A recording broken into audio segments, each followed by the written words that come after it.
চলমান পশ্চিমবাংলায় যে বিষয়টা নিয়ে আতঙ্কের পরিবেশ তৈরি হয়েছে, নামের বানান ভুল, আকারে কারো ভুল, সারনেম আগে পরে থাকার জন্য, বা পিতা পুত্রের বয়স 15 বছরের ব্যবধান বা 50 বছরের ব্যবধান, এই ধরনের বিষয় মাইগ্রেন্ট লেবার যারা বাইরে আছে, কর্মসূত্রে যারা বাইরে আছে, এই একাধিক বিষয়গুলো নিয়ে বিশেষভাবে যারা সক্ষম গর্ভবতী মহিলা এবং যারা অসুস্থ, যারা বার্ধক্য উপনীত হয়েছে, তাদের হিয়ারিং নিয়ে যে ডামাডোলের পরিস্থিতি তৈরি হয়েছে, বাংলার যা পরিস্থিতি লাস্ট 2-3 দিন দেখলে দেখা যাবে একটা খারাপ দিকে এগিয়ে যাচ্ছে। এটা আমি একজন দায়িত্বশীল নাগরিক হিসাবে, আমাদের পার্টি, আমরা এটাকে কোনোভাবেই মেনে নিতে পারি না। সেই জন্য বেশ কিছু বিষয় নিয়ে 11টা দাবি নিয়ে আমরা আজকে সিও অফিসে এসেছিলাম। সিও স্যারের সাথে এই বিষয়গুলো নিয়ে আলোচনা হয়েছে। তিনি আমাদের অনেক বিষয়কে রিকগনাইজ করেছেন, অর্থাৎ তিনি এগুলো হওয়ার দরকার তিনি বলছেন, কিন্তু এগুলো তিনি তার হায়ার অথরিটি আছেন তাদের কাছে তিনি কনভে করবেন জানাচ্ছেন। আর বেশ কিছু বিষয় থেকে আমি তাদের কাছ থেকে জানতে চেয়েছি, এই ডকুমেন্টস আকারে তাদের কাছে আমাদেরকে প্রোভাইড করতে হবে, এটাও বলে আমি এসেছি। যেমন আপনাদেরকে বলি, আমরা বলে এসেছি যারা মাইগ্রেন্ট লেবার ভিন রাজ্যে কাজ করছে, তাদের যদি ফিজিক্যাল অ্যাপিয়ারেন্স করতে বলে হিয়ারিং এর জন্য, তাদের পক্ষে সম্ভব হয়ে উঠবে না। হয় তাদের ভার্চুয়ালি করতে হবে, অন্যথায় তাদের পরিবারের কাউকে এখানে গ্রহণ করতে হবে, তার পেপারস নিয়ে হাজির হবে। ভার্চুয়ালি সিস্টেমটা যাতে আপলোড করা যায়, আপডেট করা যায়, তা নিয়ে বলছি। আমরা বলছি বিশেষভাবে যারা সক্ষম তারা কি করবে। ভোট দানের সময় আমরা দেখেছি অসুস্থ বা বার্ধক্যে যারা উপনীত হয়েছে তাদের বাড়িতে গিয়ে ভোট দেওয়া হবে। কেন এখন হিয়ারিং তাদের বাড়িতে যাওয়া হবে না? আমরা জানিয়েছি, প্রস্তাব রেখেছি প্রত্যেকটা পোলিং স্টেশনে অন্তত হিয়ারিং এর ব্যবস্থা করা হবে, সেটা এনারা বিবেচনা করবেন। কিন্তু আমরা প্রস্তাব আজকে রেখেছি।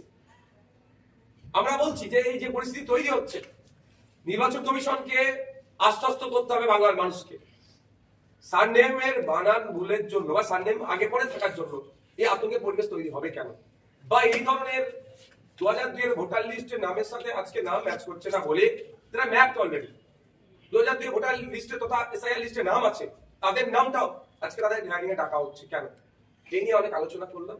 একটা ভয়ঙ্কর অভিজ্ঞতা আমার আজকে কিন্তু হয়েছে, সেই অভিজ্ঞতা আমি শেয়ার করছি। আমি বললাম যে এই ধরনের আপনারা যে এই যে মেশিনারির উপরে কিভাবে ছেড়ে দিচ্ছেন, সফটওয়্যারের উপরে, শুনলাম এআই দিয়ে হচ্ছে।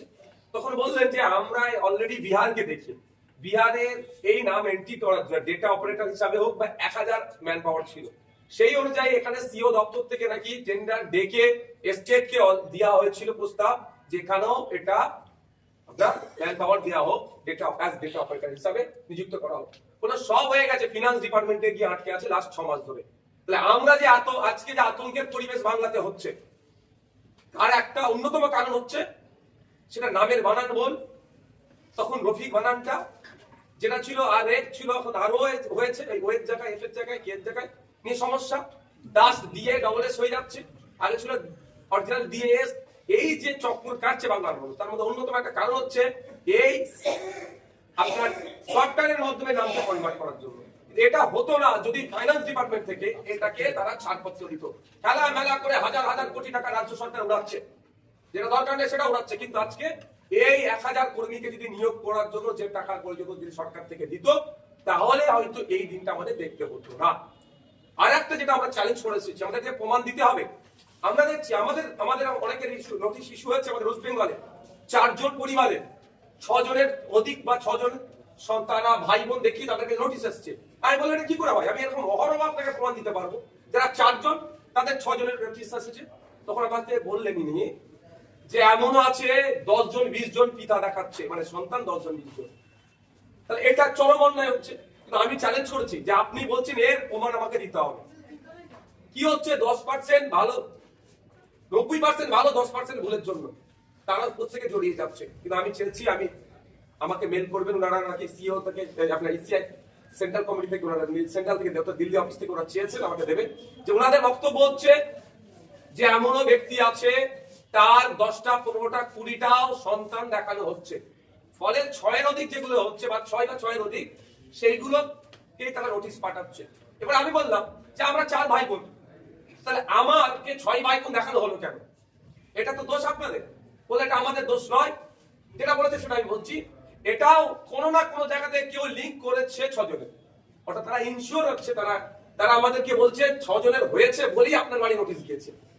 এবার আমি বলছি যে ওটা আমাদেরকে দেখাতে হবে, সেটাও আমি জানিয়ে এসেছি আমাদেরকে যত সময় ওটা প্রোভাইড করবে। তাহলে আমাকেও দেখতে হবে যে আমার সব 4 ভাই বোনের জায়গায় আরো 2 ভাই বোন কোথা থেকে উড়ে আসলো, যে থেকে উড়ে আসলো পরবর্তীতে আমরা বলেছি আপনাদেরকে এফআইআর করতে হবে তাদের বিরুদ্ধে, আর আমার ভাই বোন যদি আমাকে যুক্ত করছে আমিও আইনত ব্যবস্থা নেবো, সেটা তো এগিয়ে হচ্ছে। এই মর্মে আমরা 11টা বিষয় নিয়ে 11টা দাবি নিয়ে আজকে আমরা আপনার সিও স্যারের সাথে কথা বলেছি। তারা লাস্ট যে কথা আমি বলে এসেছি যে দেখুন আর্টিকেল 326 যে ভোটদানের স্বাধীনতা আছে স্বচ্ছতার নাম দিয়ে ওটা যদি কেউ কেড়ে নেওয়ার চেষ্টা করে আমরা কিন্তু তাহলে আইনের মাধ্যমে ছেড়ে কথা বলবো না।